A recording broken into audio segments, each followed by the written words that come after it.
반갑습니다. 허명 목사입니다. 신약성경 야고보서의 말씀입니다. 여러분의 생명이 무엇입니까? 여러분은 잠깐 나타났다가 사라져버리는 안개에 지나지 않습니다. 우리 인생을 안개와 같은 인생이라고 깨우쳐 줍니다. 사도 베드로는 우리들이 나그네와 행인 같은 존재라고 했습니다. 사랑하는 여러분, 나는 나그네와 거류민 같은 여러분에게 권합니다. 그러나 많은 사람들은 자신만은 이 땅에서 영원히 살 것처럼 살아갑니다. 더 넓은 땅, 더 많은 소득을 위해, 장래의 편안함을 위해, 먹고 마시고 즐거워하기 위해 야곱처럼 밤잠 못 자고 추위에 떨면서 많은 고생을 하면서 힘겹게 살아갑니다. 그러나 그렇게 번 재물도 자신이 다 누려보지 못하고 수고와 고생만 하다가 다른 사람에게 넘겨주고 떠나갑니다. 이런 인생들에게 주님은 비유를 통해 깨우쳐 주셨습니다. 유산 분배에 불만을 가진 사람이 예수님께 문제 해결을 부탁드렸습니다. 선생님, 내 형제에게 명해서 유산을 나와 나누라고 해 주십시오. 예수님은 유산 분배 문제를 해결해 달라고 하는 사람에게 너의 유산 분배를 마음에 들게 도와주겠다고 하시지 않았습니다.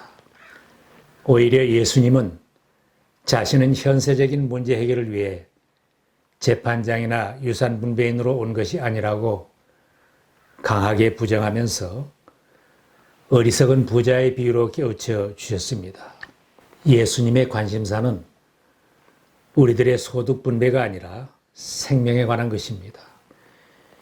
영혼을 구하는 문제가 관심사였고 하나님과 화목하게 하는 것이 관심사였으며 이타적인 삶을 살게 하는 것이 주님의 관심사였습니다.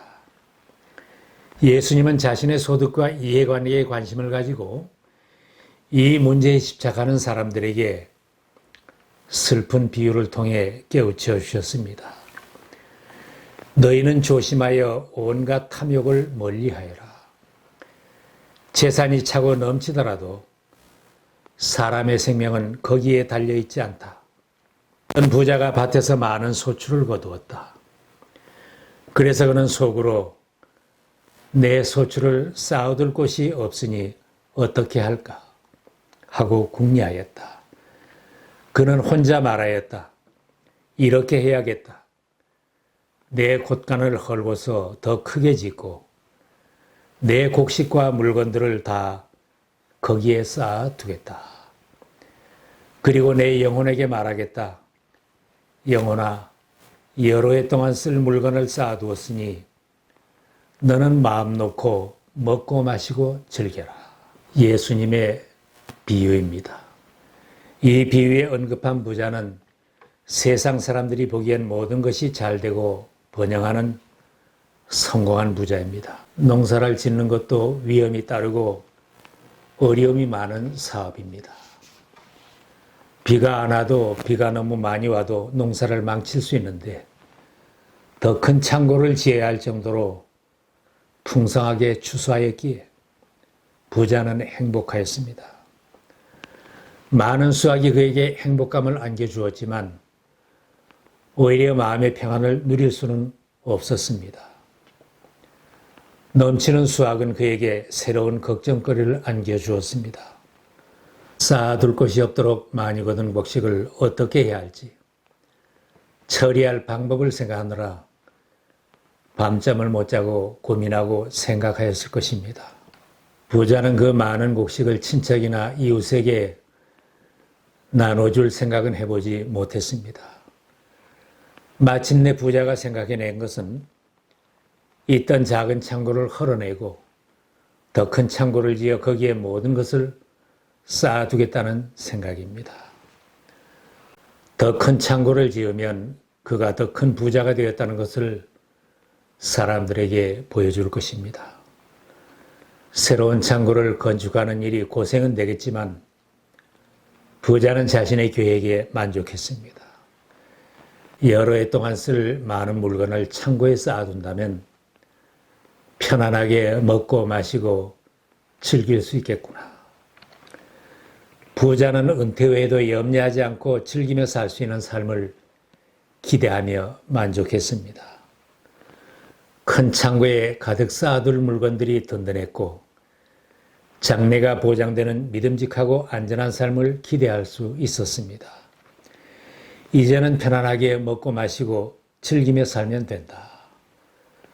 부자는 오직 이 땅에서 사는 것만을 생각하고 계획하였습니다. 창고에 쌓아둔 과일이나 곡식이나 물건들이 얼마나 오래 잘 보관이 되겠습니까? 모두가 다 부패하기 쉬운 것들입니다. 이 땅의 창고에 쌓아두는 것들은 영원할 수 없는 것들입니다. 부패하기도 쉽고 도둑맞기도 쉬운 것들입니다. 주님은 평소에도 영원한 것을 추구하라고 가르치셨습니다. 너희는 자기를 위하여 보물을 땅에다가 쌓아두지 말아라. 땅에는 좀이 먹고 녹이 슬어서 망가지며 도둑들이 뚫고 들어와서 훔쳐간다. 그러므로 너희를 위하여 보물을 하늘에 쌓아두어라. 거기에는 좀이 먹고 녹이 슬어서 망가지는 일이 없고 도둑들이 뚫고 들어와서 훔쳐가지도 못한다. 너의 보물이 있는 곳에 너의 마음도 있을 것이다. 부자의 멋진 계획에도 불구하고 하나님께서 이렇게 말씀하셨습니다. 어리석은 사람아, 오늘 밤에 내 영혼을 내게서 도로 찾을 것이다. 그러면 내가 장만한 것들이 누구의 것이 되겠느냐? 자기를 위해서는 재물을 쌓아두면서도 하나님께 대하여는 부여하지 못한 사람은 이와 같다.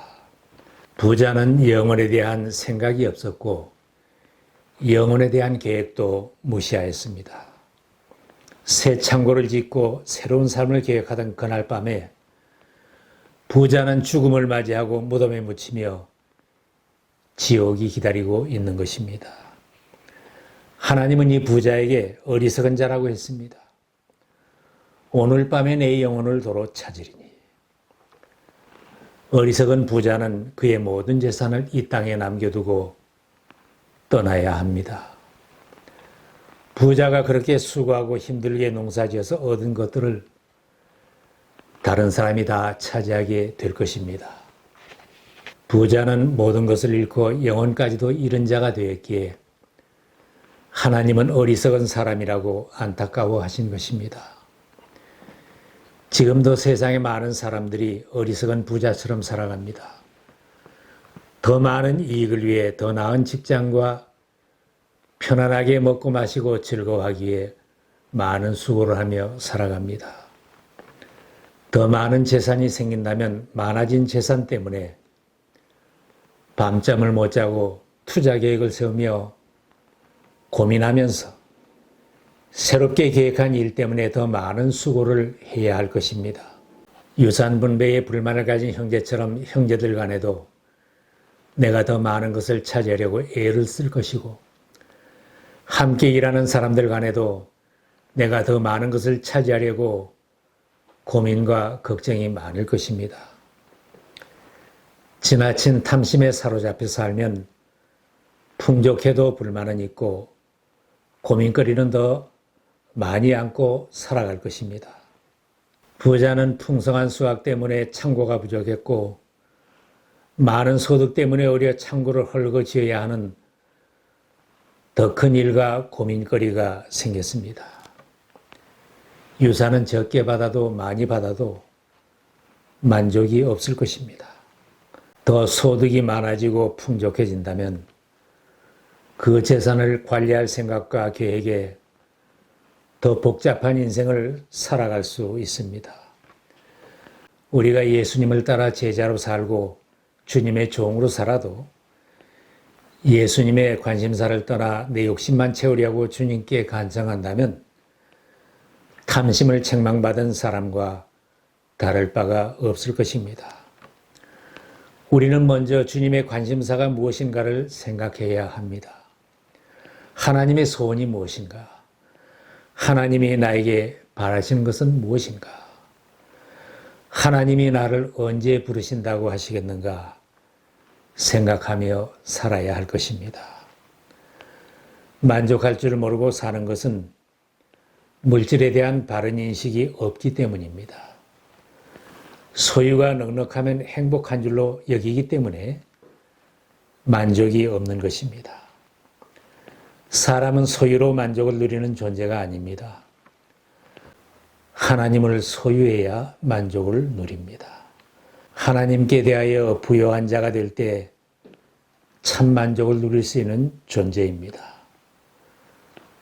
부는 내 것이 아닙니다. 하나님은 금도 은도 자신의 소유라고 선언하셨습니다.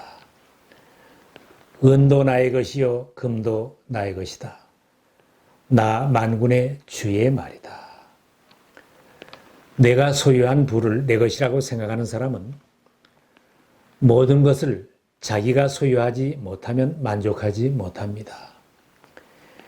이타의 삶을 모르면 많이 소유해도 오히려 많은 고민거리를 안고 살아갑니다. 하나님이 맡기신 재물을 바르게 쓰고 바르게 분배할 줄 모르기 때문에 많은 것이 오히려 많은 일과 고통을 더해주는 것입니다. 이른 비 늦은 비를 고르게 해주셔서 소출이 많은 것, 하나님의 복을 받은 것입니다. 하나님이 많이 주신 것은 내 손에만 많이 쥐고 있으라고 준 것이 아닙니다. 많이 주셨다면 나에게 분배하는 책임도 맡겨 주신 것입니다. 부자가 많은 수확이 생겼을 때 이웃에게 나눠줄 생각을 해보았더라면 밤잠 못 자고 창고를 헐고 더 큰 창고를 지을 계획을 하며 고민을 하지는 않았을 것입니다. 하나님이 주신 것을 내 것인 줄만 알고 이 부자처럼 쥐고만 있고 나 혼자만 편안하게 먹고 마시고 즐기며 살자고 한다면 하나님께서 어떤 응답을 주시겠습니까? 우리도 역시 어리석은 사람아 이 소리를 들을 것입니다. 오늘 밤에 내 영혼을 도로 찾으리니 그러면 내 예비한 것이 네 것이 되겠느냐. 우리가 지나치게 현실에 집착하며 탐심에 사로잡혀 살고 소유하는 데서만 즐거움을 찾는다면 자기를 위하여 창고를 짓는 부자처럼 살 것이고 하나님을 위하여는 부요치 못한 사람이 됩니다. 내 창고가 부족할 정도로 쌓아두었어도 하나님을 위하여 아무것도 해드리는 것이 없을 것입니다. 하나님이 관심을 가지는 영생을 위하여, 이웃을 위하여, 생명을 구하는 일을 위하여는 아무런 도움이 되지 못할 것입니다. 예수님은 3년 공생의 기간 동안도 머리 둘 곳이 없는 나그네 전도자로 사셨습니다. 하나님께 부요한 자로 사시기 위해 주님은 기도의 제목을 바꾸셨습니다. 아버지, 만일 아버지의 뜻이면 내게서 이 잔을 거두어 주십시오. 그러나 내 뜻대로 되게 하지 마시고 아버지의 뜻대로 되게 하여 주십시오. 마지막까지 하나님께 부요한 자로 살려고 자신은 벗기우고 매맞고 침뱉음을 당하고 십자가까지 지었습니다.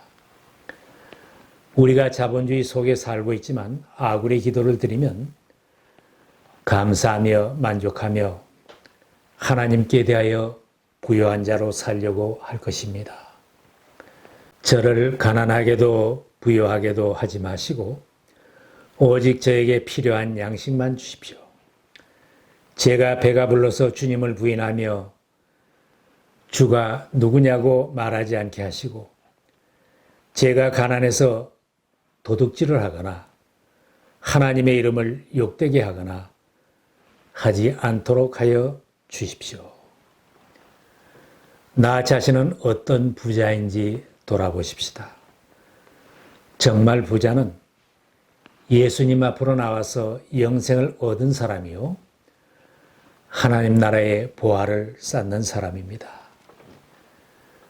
우리의 남은 날들은 주님의 관심사가 무엇인지 살피며 기도하고 하나님의 소원이 무엇인가, 내가 하나님께 무엇을 해드려야 기뻐하실 것인가를 기도하면서 어리석은 사람으로 살지 말고 하나님께 대하여 부유한 자로 살기를 기원합니다.